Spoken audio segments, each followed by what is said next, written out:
大家好，今日同大家分享一個豆豉鯪魚炒油麥菜。呢度油麥菜500克，豆豉鯪魚1罐227克，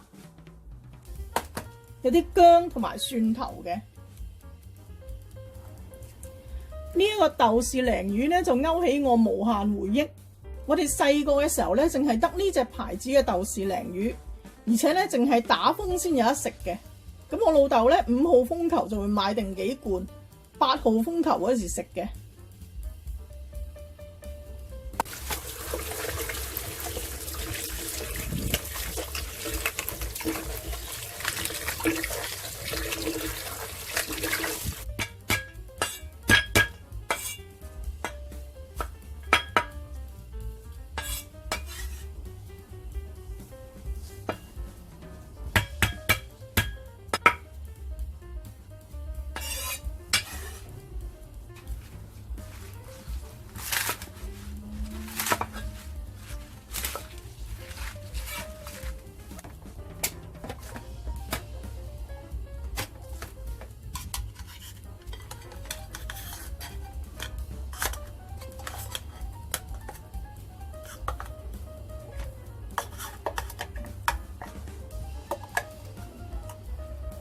將呢個豆豉鯪魚嘅骨揀咗佢出嚟先，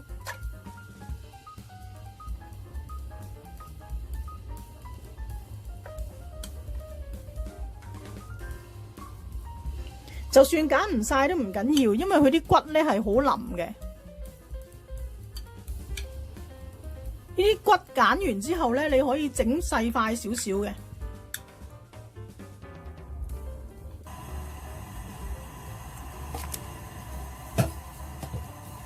我哋俾一片薑起鑊，呢個薑咧炒完菜之後咧，你可以夾翻佢出嚟嘅。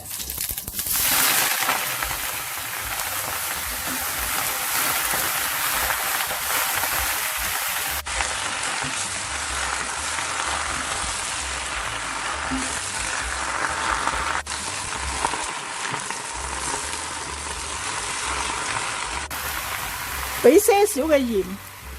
鹽嘅份量唔使俾太多，因為呢個豆豉鯪魚都有味。呢個菜咧炒到佢軟身就得噶啦。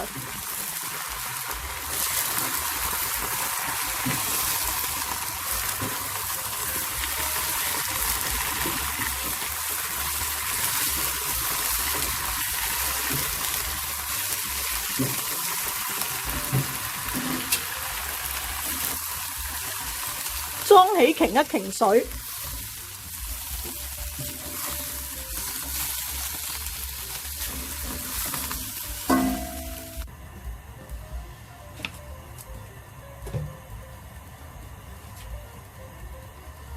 爆一爆呢個薑蓉同埋蒜蓉，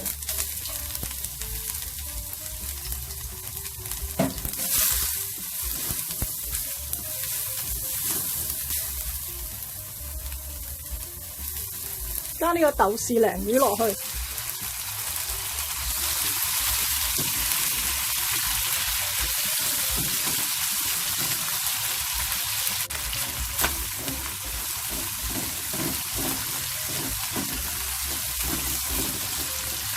爆香咗之後咧，就加翻我哋停咗水嘅油麥菜落去。中意鮮味嘅咧，可以加少少鮮菇粉或者雞粉都得嘅。